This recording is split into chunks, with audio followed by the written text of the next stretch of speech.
welcome back, and of course to the second hour of Smart Men's Business from 8 till 9, of course, where we have interesting topics and of course discussions, and of course right in there we're going to be having an interview shortly just for sports. But anyway, well, my name is Masi Katsime, and of course I'm still here with Andrew Barije, and we are always here every day from Monday to Friday from 7 a.m. When it comes to 7 a.m., please get your remote, tune into Smart 24 TV. Here, Smart Men's Business, your daily kickstarter, where we drive business every morning till 9:55 a.m. And of course, we always have interesting topics. You know, we have experts that come in, you know, to give us more knowledge, expand our thinking, and share what they have so that we can grow together, you know, as individuals, as businesses, as companies. Well, of course, you know, knowledge is good when it is shared. Well, of course, 7 minutes in, and I know really it could be a very challenging morning for some people. Someone called me in and was like, you know, this rain, I'm seeing the clouds are changing. I don't think I may make it to work. Really, that kind of thinking.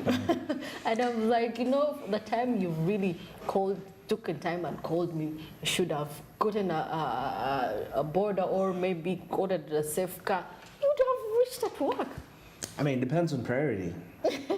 Priority will drive you. Because I'll tell you the truth is that the Western world, where we admire the people that we admire, they are where they are because they had challenges and there was a need to solve a certain problem in their situation. Probably, if that person is not yet there, they may not have reasons to why they should really leave bed. And of course, also one of the key aspects why we do the things we do is purpose. Okay. Yeah. Well, of course, right about now, let's get inspired, let's get motivated for this beautiful cold morning. It's cold indeed. It's very cold.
Well, of course, that is it for our morning motivation for those that felt their morning was quite uninteresting. We are here on Smart Men's Business, and we are there to always give you motivation and get you just up for the day.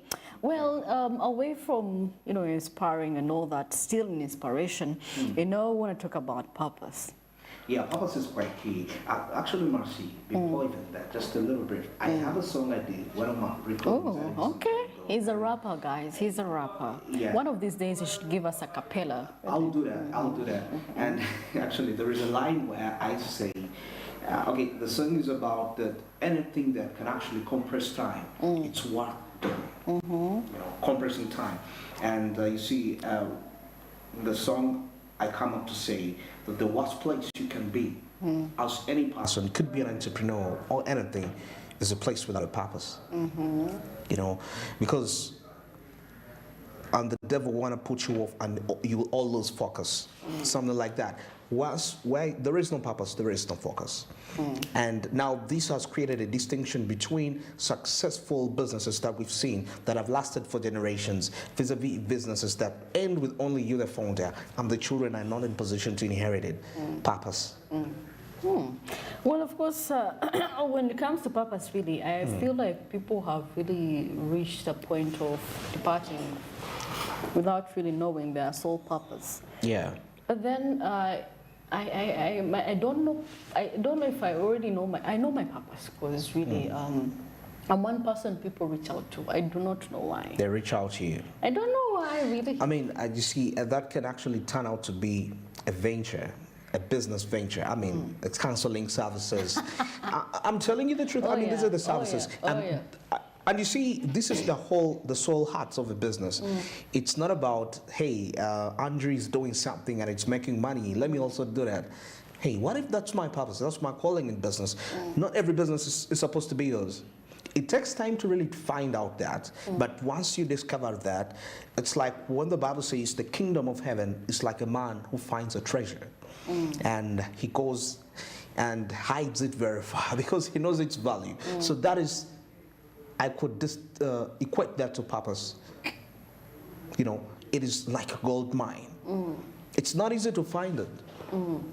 That's why the earlier you get to this knowledge, the earlier you get to this knowledge when you're already at campus and or high school, and you get to understand, hey, once I find purpose with life, I'll be of impact. And therein, in that purpose, your prosperity is locked in there. Well, of course, it could be a calling, maybe, but then you business, have to realize actually, business is a calling in itself, because we've seen businesses from it. We've not seen businesses today. There have been in existence since the creation of time. So it shows you that, and you get to realize that the fact that since the creation of time, the ancient times, we're talking about the BC, 301 BC, because the people then knew a certain unique knowledge, and part of that knowledge included purpose. They were able to transfer it to generations, and that's why till today we see businesses still running, and it's not going to end, because regardless of a generation that seems to be a little bit lag behind in terms of knowledge, because we are prioritizing things that don't really matter. We are promoting things that don't really add anything to our souls or even our well-being. So the few remnants that are in here will still are actually going to be able to establish those corporations that are going to actually stand for the next 3,000. I mean, they pass on to this knowledge to the different generations. But I believe, and you know, surprisingly, most of the people that understand these concepts, some of them are not even Ugandans. We have foreign businesses that have been here for generations that are now actually benefiting from the second or third generation. You know, such a person that started that business had purpose. Had purpose. You know, however much we have this knowledge and all that, we should need to understand, okay, I have the resources. How should I direct them? Where should I direct my resources? Where should I direct my skill at? I have the skill, but which industry is it relevant? It's important to find that out. Otherwise, we're gone. Well, that is it for today. Actually, you should try and find your purpose. It could be the small things you feel like I say, me, it's easier for people to reach out to me. To reach out to you. But then, you know, the energy also, their energy sometimes also has an impact. You know? Yeah, definitely. That's the thing. I mean, most especially when you're into that, you have to be, you know, sometimes when we talk about businesses, we only, impact. We only take a look at this other side of, I mean, the fruits of it. But there is what we call carrying a burden for something. Oh, yeah. Because when I have a burden, I'm going to be forced to find a way I can help, I can relieve this burden. And if somebody is to put the burden on you, like you have a counseling business, definitely, what does that mean? That means you need to have more time for yourself as you're trying to seek knowledge on how you can help out people. So that means you will have to disappear from the people at some point in time, because counseling somebody, I mean, you're telling somebody things, probably this person is even older than you and is battling something which is quite very, I mean, it's hard. This is something you don't see. You know, humanity fears what they don't see. I mean, this is something they don't see, and they're going through it. And you need to decode it and make it, and try to simplify it in their day-to-day lives.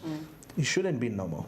A normal person. You must be acquainted with deep knowledge of understanding that concept. And that's where it rotates. I mean, business and knowledge.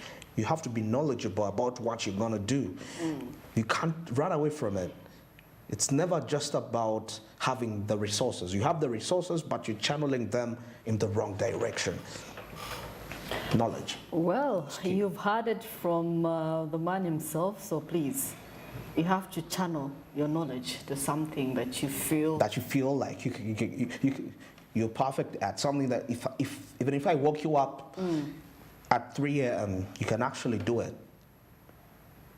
It's that natural. You're not conscious that you're doing it. Well, that is it for morning motivation, and of course, still discussing matters rotating Afcon, and of course how it's going to impact Uganda as an economy. You know, I was telling people here to get ready, get to the ingredients. If you've been doing normal chapatis, now you have to add in a little bit something different, because they're going to be attracting much more people. Much more people. Yeah. I want to see different. I want to see pride. I want to see us singing the national anthem with pride. You know, I was telling people as well that the reason as to why our Uganda cranes maybe couldn't be performing the way it performs, we do not have pride for our national team. Make a survey as Andrew and reach out to them. Of course, I've seen quite a number.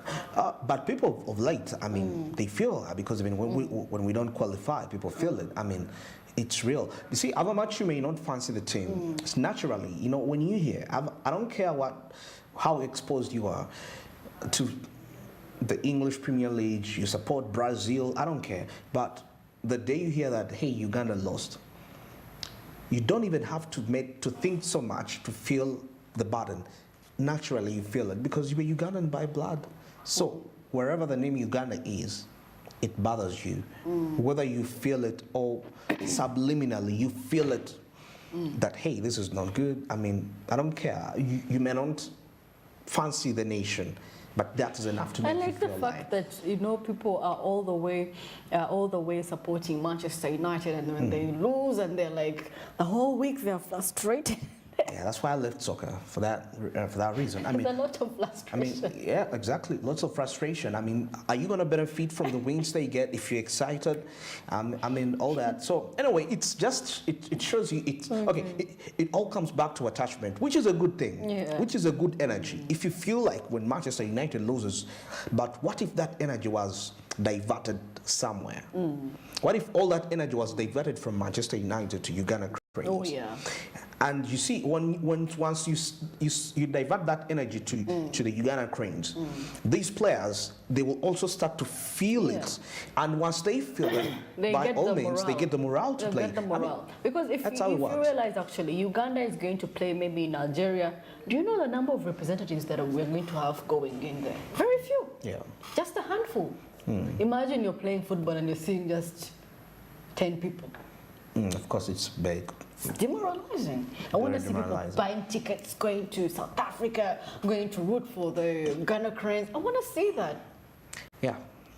Okay. Anyway. And of course, now with African nations adapting the visa-free perspective, that is going to be a little bit a possibility in a while. Well, now, of course, our discussion for this time around, we are taking a look at, as much as we discuss how businesses can position themselves to benefit from the Africa Cup of Nations, it's also important for this to be made possible.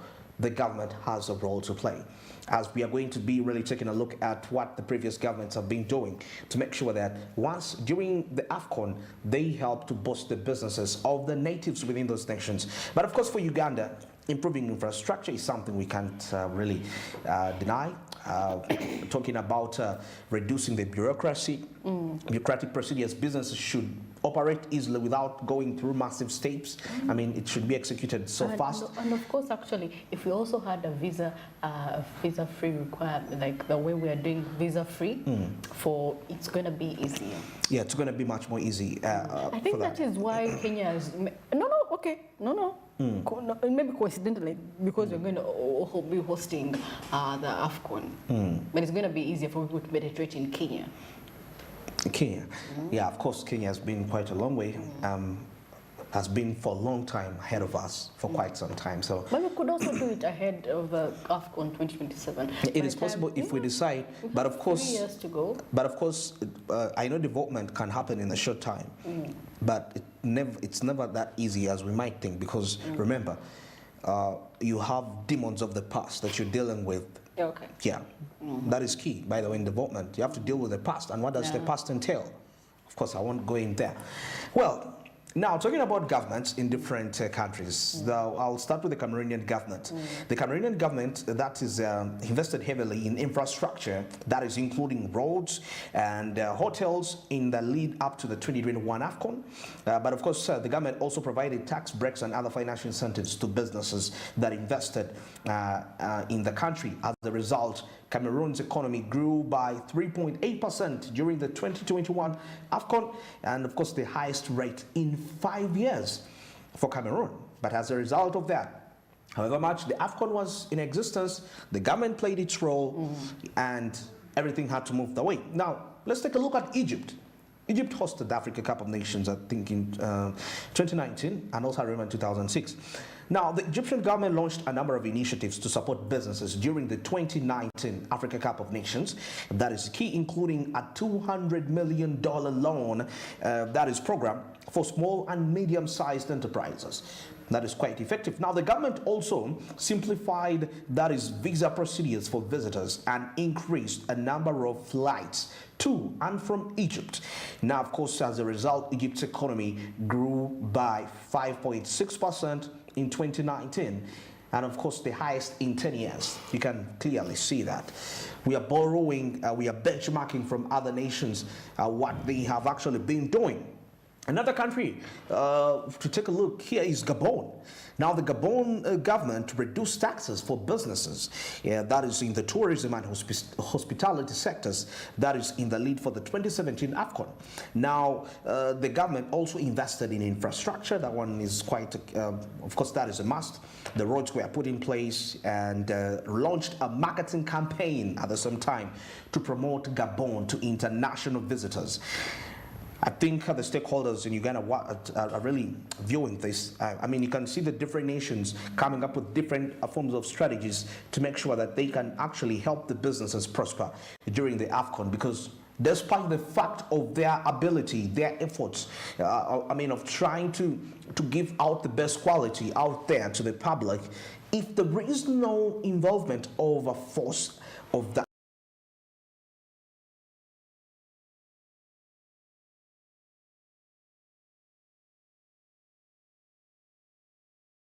loan program for small-sized enterprises to help them.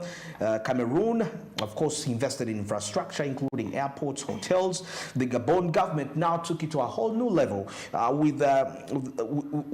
with investing in infrastructure, and also a campaign, with coming up with a campaign to promote to promote Gabon to international visitors. As a result, the tourism sector in Gabon grew by 15% in 2017. That is shortly after the Africa Cup of Nations. And remember, Marcy, some of these initiatives are not just going to benefit for the while during the Africa Cup of Nations. They have a long-term impact even after the Africa Cup of Nations has taken place.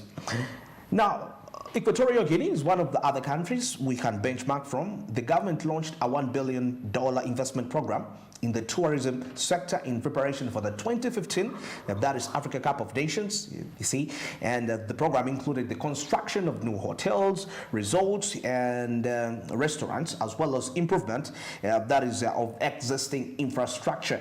Now, the government also provided tax breaks and other financial incentives, that is to businesses in the tourism sector.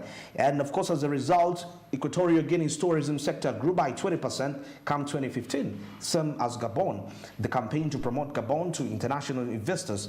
And now, of course, the Ghanaian government also launched $100 million marketing campaign to promote Ghana to international investors. I think you can see the bigger picture in here. There is the aspect of promoting a nation to the visitors that are coming within. But all this coming in with a cost of a certain fee that is put aside. How far is the government of Uganda willing to do this as these countries really undertaken? Now, for Nigeria, of course, Nigeria has its own issues. We've seen, the Boko Haram aspect, terrorism, jihadists groups, and of course, it's been one of the nations that have really struggled with political instabilities from its history, its political history. Now, the Nigerian government, for it, invested heavily in security and infrastructure in the lead to the Afcon 2008, and now, of course, the government also launched a number of initiatives to support businesses that is in the tourism and hospitality sectors. As a result, Nigeria's tourism sector grew by 10%. That was in 2008. But of course, every country has a priority at the time. What the government of Uganda needs to do right now is way different from what the government of Tanzania has to do and Kenya. But of course, there is a common balance that is in development of infrastructure and also forming campaigns to promote the different nations to the visitors that are going to be coming. That is, I think, it's the balancing.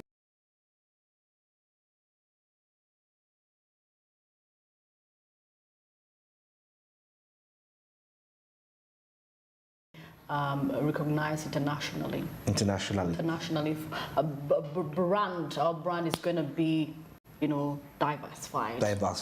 People are gonna see the beauty, what the Pearl of Africa entails. It's like, I entirely agree with you, and I can't really wait for that time. I just pray I'm alive, but then, that's a fact. Some people are not gonna see that. They're gonna die before they reach there. So life is quite key and important as we wait. But of course, it will happen. Well, for now, let's get into a break. And of course, coming up shortly, Masika Tim is going to be having an online guest on Zoom discussing. It's going to be discussing? Yeah. Discussing what? What is going to be one of discussion? We're going to be discussing the Busoga Masaza Cup. The Busoga Masaza Cup, yes. So if you're really interested in local sports, and most especially if you support Masaza Cup, of course in Baganda they have their games already, and now for the people in the East, quite very interesting for this. But of course, stay tuned to Smart 24 TV, Smart Means Business. This is all coming up shortly after this break.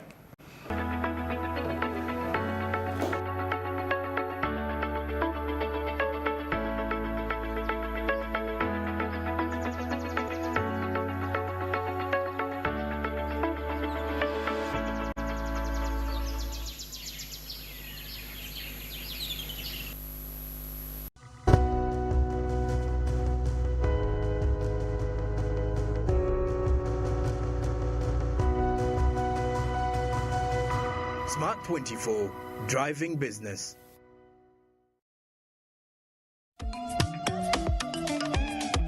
Jovia. Ng'oyolekera ku lugendo luno olw'obulamu. Nkuwa ekirabo eky'amaanyi agatazizibwa. Amaanyi okulabibwa n'okuwulirwa mu mawanga ageewala ennyo. Okutuuka buli wamu nga yadde togenzeeyo. Ensi yonna ng'ekuli mu ngalo.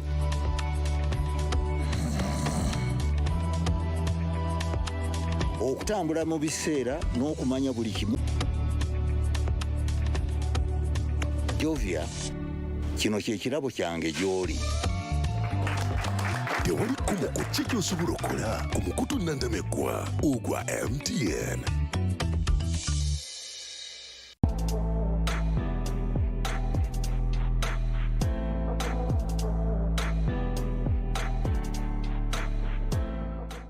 My name is Kaheru Bright Bernard, a sales and marketing consultant with Bukona Agro Processors. Bukona Agro Processors is a local manufacturer of green energy specifically ethanol for clean cooking. The factory was established in 2013. Factory work started by 2019, and by 2020 we got support from government through Uganda Development Corporation to manufacture, further improve our production, manufacture stoves that would be used, that would use ethanol for clean cooking.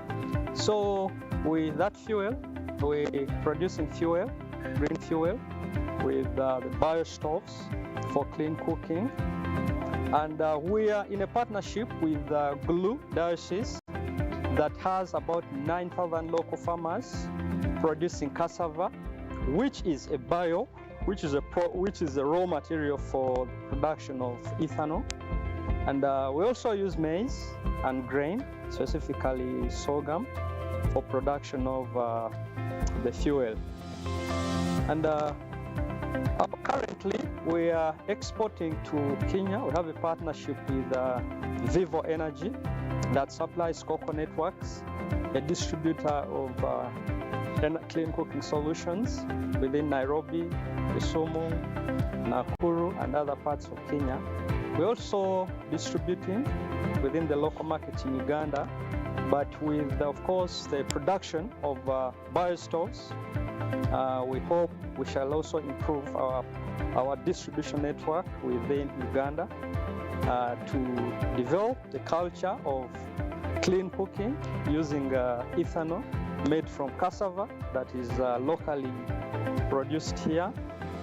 And we hope that is going to support sustainable development goals, specifically SDG 13, 7, and 3, since our effort is to reduce the use of charcoal that has seen a lot of forests cut down, that has seen a lot of Mother Nature being lost, and most importantly, carbon emissions that are being emitted into the sky, causing a lot of green energy issues here and there. So we hope with, as we scale up further, with support from government, specifically Uganda Development Corporation, we shall be in position to achieve these objectives, develop that culture of clean cooking, and have people consume more of that food. And within our community, we have really had a lot of impact, created a lot of jobs for the local farmers, about 9,000 farmers under the Archdiocese of Gulu Catholic Church. And of course, the local people within Nyoya, within Gulu, and the surrounding areas have gotten employment. We're employing close to 200 people on a daily basis as temporary and permanent staff. And that has really had a lot of impact. And we are hopeful that as we scale up this production process within the local industry, energy, specifically the energy sector, we shall change lives and we shall improve how we consume, how we cook, how we ensure we are consuming our environment through effective, clean, and healthy cooking solutions.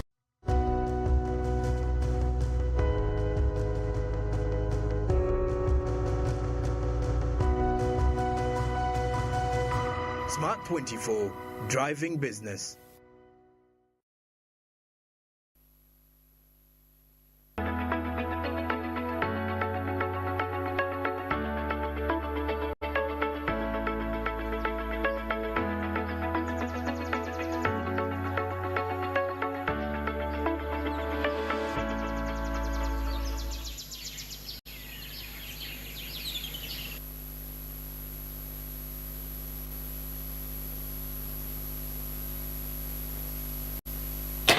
Welcome back, and of course it's 35 minutes past 8 a.m. and you're still watching Smart Men's Business here in Smart 24 TV, where we drive your business every day, every minute of the hour. Well, of course, my name is Masika Tsime, and we are going to be driving you in sports business right about now.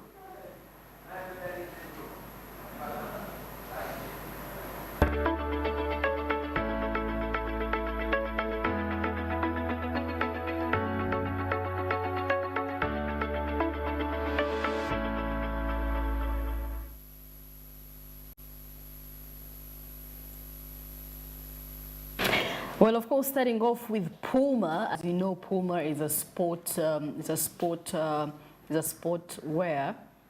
and of course, we've seen it actually sponsoring some of the events, and of course, even in this Afcon, the coming up Afcon, it's going to be sponsoring.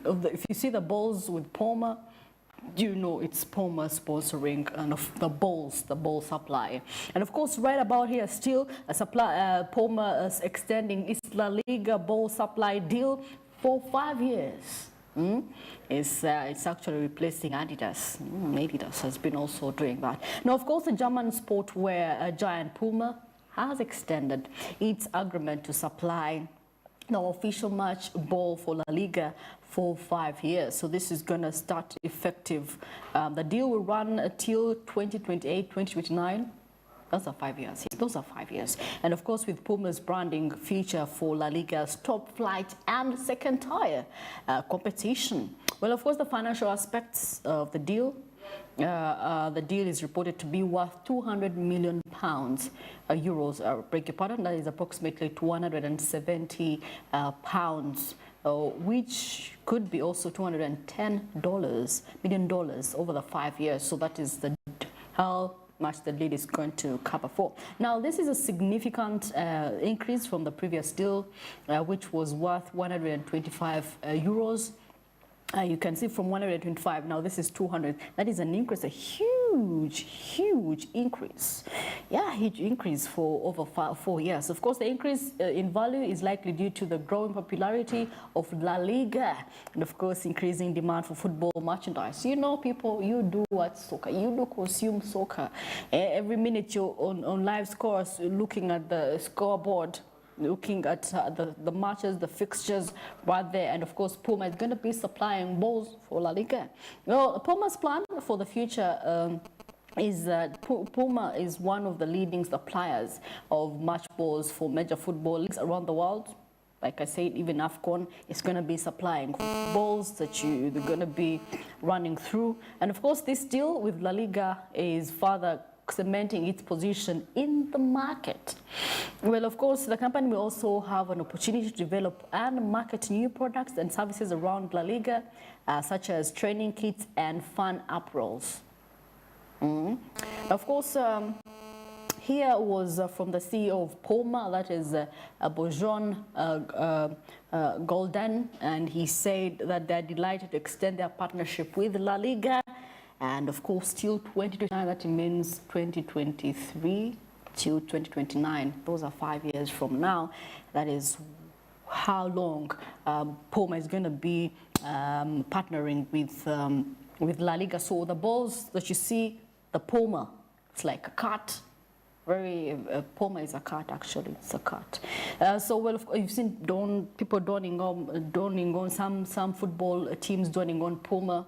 Yeah, that is the Puma we're talking about. Now, La Liga President Javier Tebas added that they are very pleased, actually, to continue their collaboration with Puma. So it has been partnering with them for the last 4 years now. It's extending 5 more years, 9 years in there. And of course, the agreement strengthens their commitment and to innovation and quality.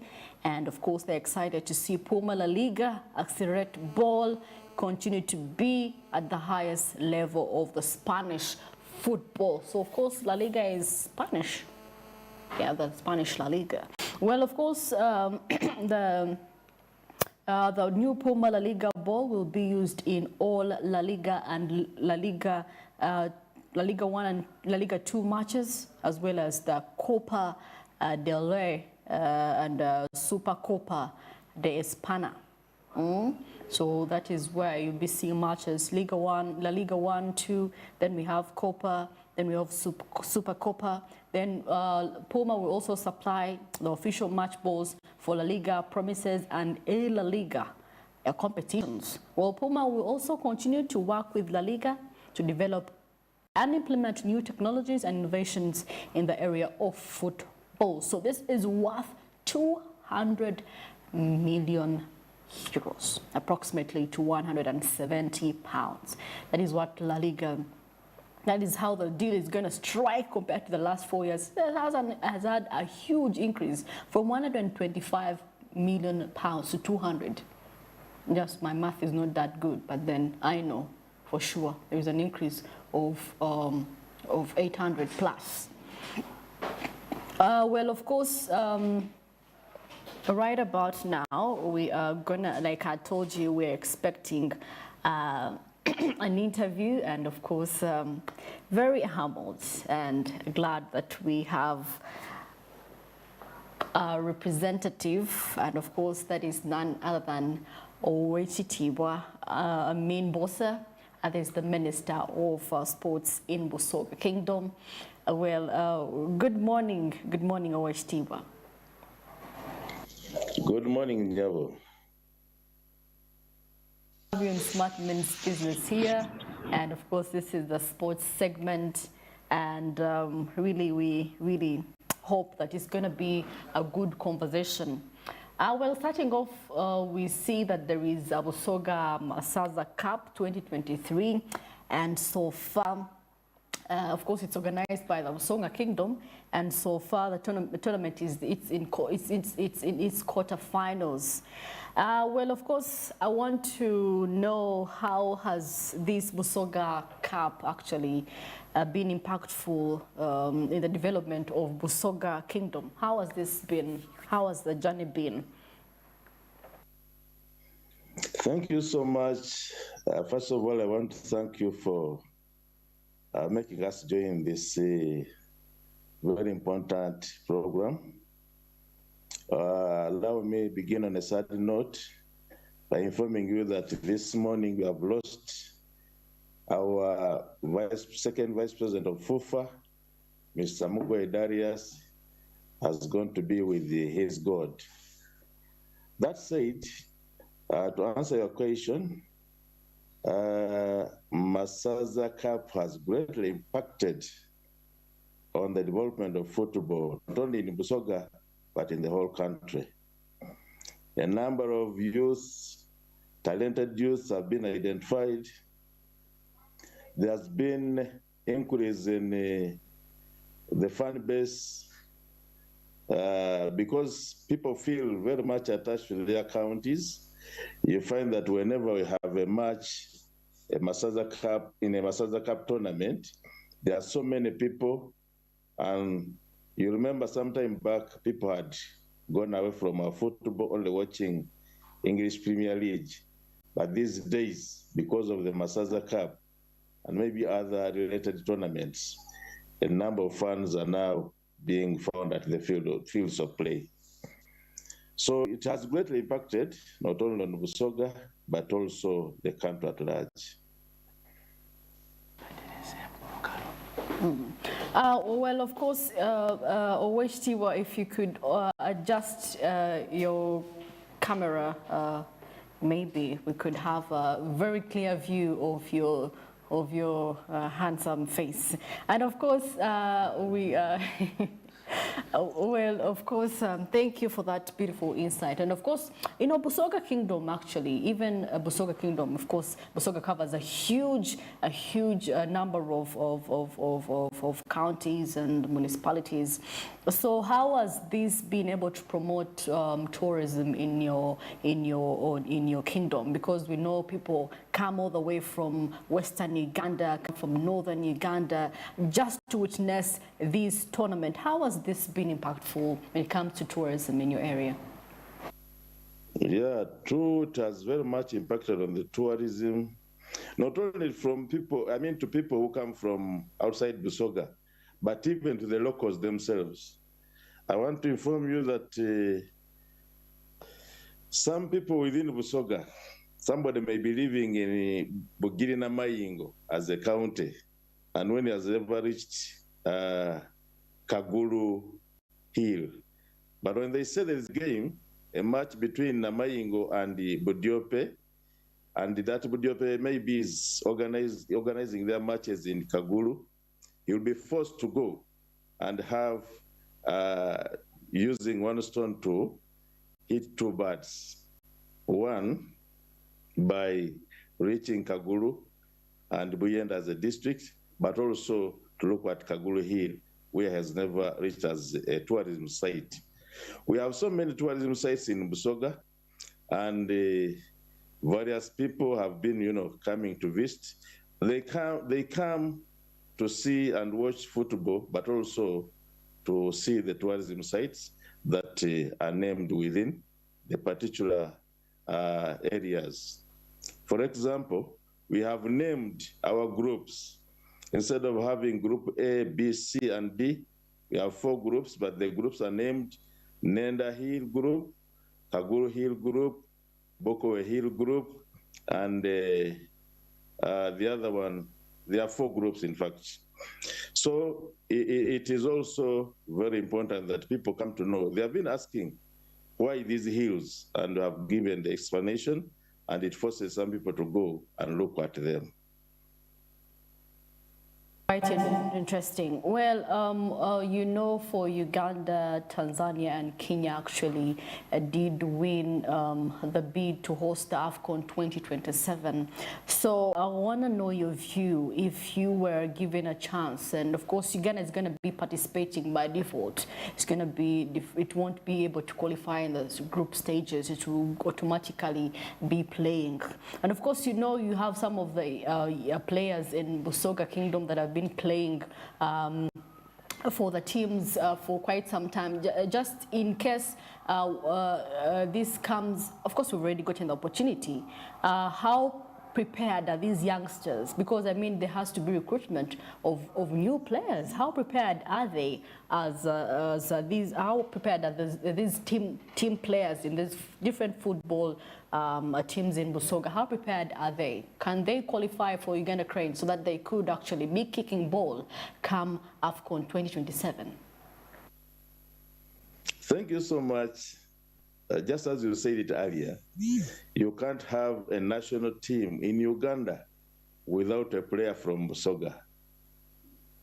I bet if you could have a national team without a player from Busoga, even one of the best players in the Crested Crane, Joan Nabiri, is from Iganga. He's a Msoga. And one of the youngest but very tough players, who is called the Namaganda Zaitun, is also from Busoga. Now, when it comes to the Uganda Cranes, of course, you must have a player from Busoga, like it or not. And I'm telling you, as Busoga, we are talented. We have talent. Right now, I have a quarrel with the technical team, because I don't see any number 3 in Uganda who is better than Batamze Shafik, a Musoga who plays in that drum team. I've never seen, right now as I speak, I don't see anybody better than him in number 3. But maybe they have not spotted him yet. I want just to advise them that they come to pick on him, because he's very, very good. He plays with the Singida in Tanzania, but even the Tanzanians are wondering as to why we don't include him on the Cranes team. So I want to give you information that even if you told us to come to give the whole Cranes team from Busoga, we can do it. Because right now, even the captain, Awicho Khalid, is from Busoga. And Masaza Cup has promoted a number of players, and some of them are now playing in the Cranes. One of them has been summoned of late. It's called Wagoina Isaac. None of any technical people in Uganda had known about him until we brought him in Masaza tournament, and he was spotted, taken to Busoga United, and he's now playing with Express.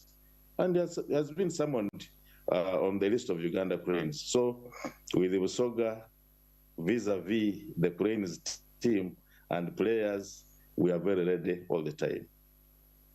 Well, of course, still talking about Afcon, I want you to give me your honest opinion, if you feel we are really ready as Uganda to do this. Yeah, you're asking somebody, the right person, because I'm a member of the Afcon committee, and as we took in the bid, we were very sure that we are ready for it. As I speak right now, the day before yesterday, a team from government and members from FUFA were in Hoima looking at the land where we're supposed to put a stadium, and also went to Buhinga in Fort Portal. We have a very big chunk of land in Lira where there is a Kibwa Stadium. It needs just improvement. So to me, we are ready, because as we speak now, Nambole will be even hosting matches in March next year. That means by 2025, as they come to reaffirm, they'll find us ready to host the matches. Well, of course, a location for the Afcon facilitation, each country is going to be working out with almost actually 2 and some points trillion. So when it comes to implementation, you know, implementation is quite challenging actually, mostly in our country, Uganda, given, you know, the amount that is going to be offered for each country. So as a football minister for Busoga Sports, I want to talk about implementation. Some of the challenges that we've been facing in implementation, or maybe facilitation of football in Uganda. But of course, now focusing on Afcon, do you think we are really going to implement the available facilitation that we have and consume it to the full maximum and make sure 2027 it is really to the point where maybe we could also host the World Cup? Yes, of course, because what has been lacking is the intervention of government. First of all, I want to say that we are lucky when we brought our own, the former president, to the parliament. He has done a tremendous job by, you know, making some of these other legislatures understand what exactly football is. People are looking at football, the sport, but they're not considering it on the other coin as a business. I'm very much aware that government has taken over everything that requires funding, and I'm sure our government cannot fail. So this has been just a stepping stone, but we're going to achieve a lot as sports is concerned, because of recent in the parliament, something was passed that we should have at least a stadium in each region.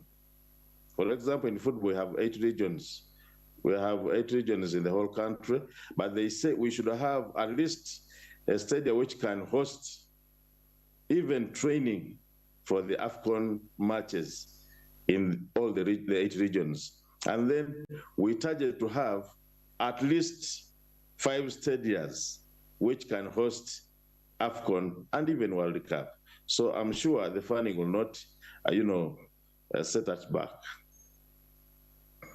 Thank you for that insightful information. And of course, as we are wrapping up, maybe if you had your last words, and of course, we really, on the 18th of November this month, we are having a huge event for Busoga Kingdom right there. And of course, maybe you could have any, if you have any last remarks for the football players right there, those that are hoping, those young talents that are hoping maybe to join the Uganda Cranes, or maybe those that are in school that are hoping to have football as their career. What are those last remarks that you could give a young talent out there hoping to? Thank you so much. I want to begin with the 18th function, as you said. First of all, as Busoga, we are very much excited. This is something that has been long awaited by the Busoga. We are very, very excited that day we are going to have the Inebantu in the palace. As far as the youth are concerned, on tennis, we are going to have what we have tag named the Kasiki, related to the 18th function.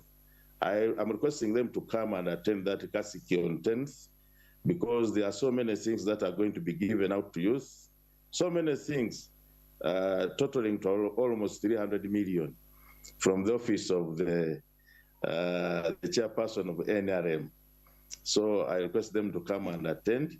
Secondly, just as you said, we have a plan to promote them the more, because we have identified some talents which cannot, suit in the teams of Masaza, given their age. So we are planning to organize a youth tournament, a youth Masaza tournament, so that we have the younger talents also, identified, the under 14, under 12, and also have the women football played, because we have so many good women footballers in Busoga. That's why I told you that if you looked at a national team, you can't find a national team without a player from Busoga. So we're going to organize all this to act as the feeder leagues to the Masaza Cup, to the Drum province team, and also the Uganda Queens and other national teams. So that's the program we have for the youth in Busoga.